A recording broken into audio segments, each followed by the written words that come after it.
How you doing? I am the real AR, and welcome to the 414 Morning Podcast. Just a couple of games to go over. The Knicks and the Celtics. You knew the Celtics was going to come out on fire, motivated, trying to play hard for Jason Tatum, crowd behind them. So what I feared, what happened? I knew Boston was due for one of those games where they hit 20 plus threes and they wouldn't be able to miss. Jalen Brunson fouled out of the game. Offensively, nobody really got it going. You had Hart trying to step up with 20 plus points. Jalen Brunson didn't have the most efficient night. And Mikal Bridges, his game was under the bridges. Order me a lift. I'm just trying to be in your presence. Since you blessed me with this gift. All of my friends dead and gone. No time to right their wrongs. The question is, did the Knicks lose an opportunity to close this series out? Did they give Boston new life? So what I saw was now Boston, they have life now. Now they have that belief that they can win. Sometimes when the giant is sleeping, you shouldn't awaken it. Now they have waken up this giant in Boston, and now they maybe can't close that door anymore. The window of opportunity has closed. They needed to win that game. So the Warriors, I'm disappointed. Not in the loss, but how they lost. There was no fight. They played with no heart. And I didn't see a Warriors team that had belief that they can come back and win. And I was always wondering, which team was the most dangerous down 3-1 without their superstar? And the Warriors had no fight in them. They were no longer Warriors. I didn't see that championship pedigree. I didn't see Jimmy Butler being playoff Jimmy.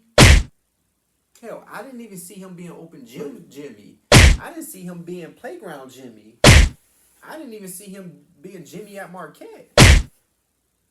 I don't know what version of Jimmy that we've been seeing these last two games. The night before, he took 9 shots. Last night game, only 11 shots, which wasn't even efficient. No part of that game did I see him trying to take over. I didn't see Draymond being the enforcer that he is. What I saw was the Warriors trying to outscore Minnesota. I saw the Warriors thinking that their best defense was their offense. I haven't seen any coaches adjustments to see how can we play basketball without without Steph Curry. None of that stuff. So, again, I'm not disappointed in the loss. I'm just disappointed in how they lost.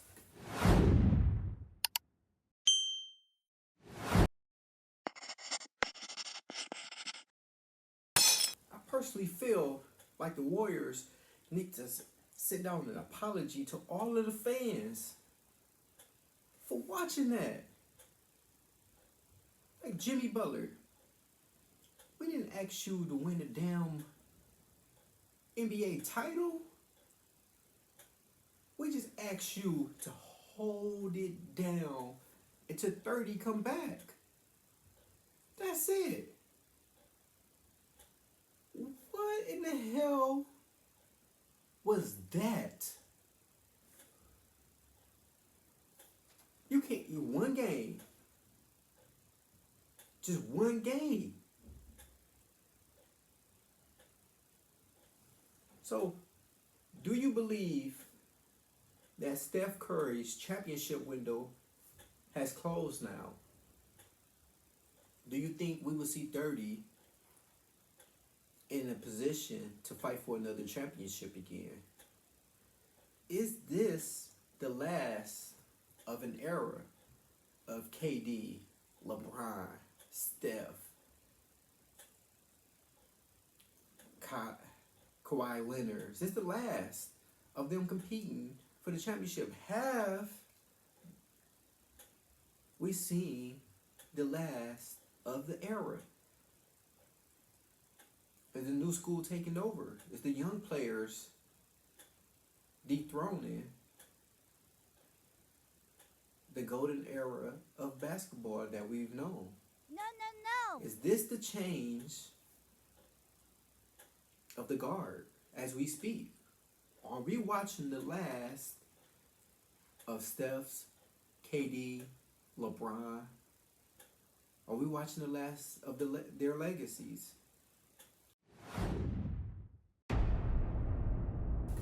But kudos to the Wolves. They did exactly what they were supposed to do. They put their foot on their throat and they didn't let up.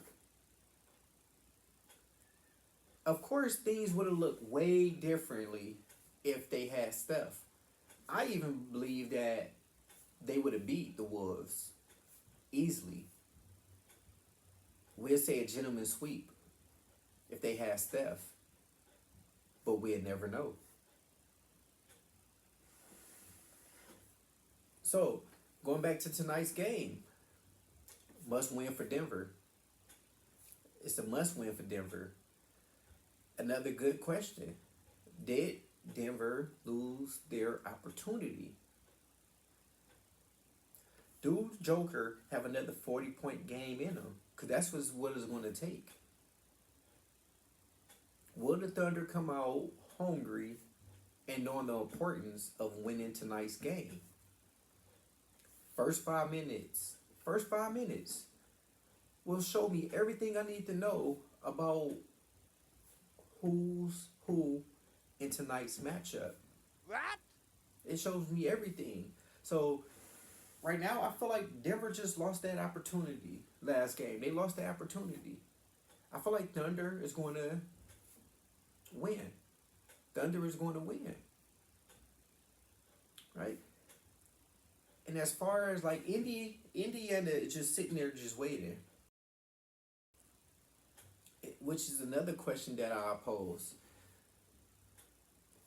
Is Indy for real? I know you're thinking they're sitting in the Eastern Conference Finals. And you're thinking to yourself, Armando, are you really asking that question? Yes, I am. Let's look at it. They played a Milwaukee team with our out there second superstar, Dame Lillard, was out with blood clots and then a ruptures Achilles. So first round, you played a team that wasn't fully healthy. Second round, you played another team that wasn't fully healthy. That didn't have everybody at full strength. And then, even if Boston win, right? Let's say Boston win. Jason Tatum ruptures Achilles. So now you're playing 3 teams in a row without their main guy or without their second main guy. So is Indy really for real or just lucky? Right? New York Knicks. Let's say they get past and get to the next round. Would they have enough in the tank to even face an Indy team? Do they have enough in the tank? Let me know in the comments who you think will come out the East. Who you think will come out the West? Who do you think will win the finals? Guaranteed. So, this smile is for the WNBA. Yes, I said it, the WNBA. A lot of rising stars. I'm interested to see Paige Buckets, her debut with the Wings. I'm interested to see how she's going to fit in. Right? We have amazing lineups, and even Saturday's game is the most intriguing. First game of the season for Indiana and for Chicago. Right? It's always a great show when you get Angel Reese against Caitlin Clark. I'm interested to see how this is going to go because Indiana has got a lot of star power over there. So now you have a lot of different people to worry about besides Caitlin Clark. Angel Reese, the queen of double doubles. Let's see what she's been working on in the lab. Let's see if she's improved her game because they're going to need her offense. You got rid of a lot of offense during the off season, but you also got your running mate. You also got your running mate from LSU. So let's see how her game would translate to the WNBA. But one thing about Chicago, they did needed that true point guard. They didn't need that second person off the bench that can get buckets. I'm interested to see what they're going to do with the two bigs. How they're going to play. So Chicago always needs to play a more up-tempo game. Now let's see if they actually put Angel Reese at the nail position. For some of y'all that don't talk basketball, at the elbow or the middle of the free throw line and almost play her like how Draymond Green will be. Not getting the post up to score, but to make passes. Because you got to utilize her skill set as a passing big. Let's see how Caitlin Clark would do with these new pieces that surround her. WNBA, I'm just excited for the matchups. Welcome back, WNBA. People that's sleeping on the girls' game, you need to watch it. They have game. They have skills. There's a lot of big names. Watch it, not because of Caitlin, not because of Angel Reese. McBride, right? Paige Beckers, right? There's so many different names to look out for. Just catch a game. I, for one, am glad to shed some light on the WNBA. I am glad that it's coming back. So on Friday, we have the Lynx against the Wings. And to me, I don't understand how the Wings are the underdogs in this matchup. I just don't. So the Lynx, you bringing back Collier, McBride, Courtney Williams, Diamond Miller, right? Great lineup. But I don't see how the Wings are underdog. So the Wings, to me, this year are the team to look out for. You're bringing in Paige Beckers. You got Arike. You got Keratin. You got Tierra. You got Maisha. You got Smith. Like, all dogs out there. Right? So Friday, I'm looking forward to seeing that matchup. The Lynx against the Wings. That's a great matchup. And then we also got the Sparks against the new Golden State team. So the Golden State team, you got Kate Martin that went over there. And then you got, to me, I call her the heart and soul of the UConn's run this year with Chin. Like, she's a dog. Great heart player. So to me, with the Golden State team, you just got a whole bunch of dogs over there. You got a whole bunch of dogs. What I mean by dogs is they are her. Right? You got a whole bunch of people that's been trying to prove themselves. Right now is that time. You got a whole bunch of people that's been playing behind people. So you got a prove-it team and a whole bunch of dogs, hard-nosed defensive players out there that know how to play basketball. They don't have that big name over there, and sometimes you don't need that. So let's see how this new expansion team is going to do. I don't think the game is going to go how most people think it's going to go. I feel like it's going to be competitive until the end. But the Sparks, I am interested to see Cameron Brink. I am interested to see now how she's going to be after coming back from her injury. Big move going over there, right? Right now, she's got to feel like she has a lot to prove after the big trade from Las Vegas.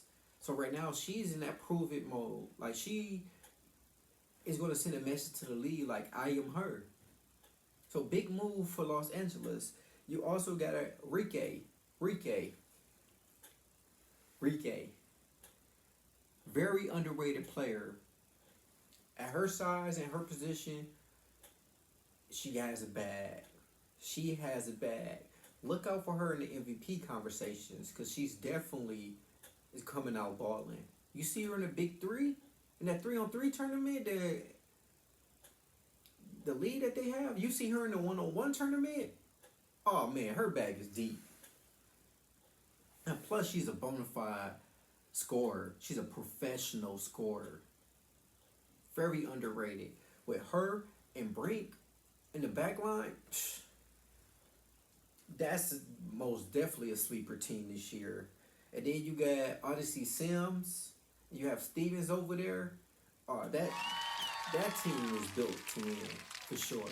So just a great matchup, right? And then we got the Aces and we got Liberty. So the Aces kind of stood still. They kind of, you know the big names over there. So you know about Jewel, you know about Chelsea Gray, you know about Young, and then Wilson, MVP, right? But the question is, has the league caught up to her? Who I think is the sleeper this year for Las Vegas is Chelsea Gray. A lot of people said she was done. She was finished. She was washed. I feel like this is her year that she's going to have a chip on her shoulder. This is her prove it year to prove to everybody, like, y'all slept on me. That's a big mistake. Y'all said I was finished. Big mistake. So I feel like this is her year where she's going to put belts to, and she's going to come out balling. I see career year for her this year. And the Liberty, we all know about Sabrina, right? We know about Natasha. We know about Jonquel. We know about Breonna Stewart, Stewie, as they call her. So a star-studded lineup between the Aces and the Liberty. And the Sky and the Fever. So we already know about the household names. We know about the Caitlin Clarks. We know about the Angela Reese. We know about those. But for me, for Chicago, Haley, right? Her star point guard that was with her with LSU, and then that went to TCU and put the team on her back, right? So a big addition. Cardoso, trying to see, has she taken the next step, right? So you have a lot of names that you have brought over there. And for me, I'm interested to see what Ariel, who is she, right? Who is she now, right? Now that she's healthy, how does she fit in now with Chicago Sky? Can she provide that scoring that they so desperately needed, right? And then just one of my favorites that they have over there is we have a sleeper in Maddie, right? From Notre Dame, right? She put up double digits every year except for the year that last year where she was injured.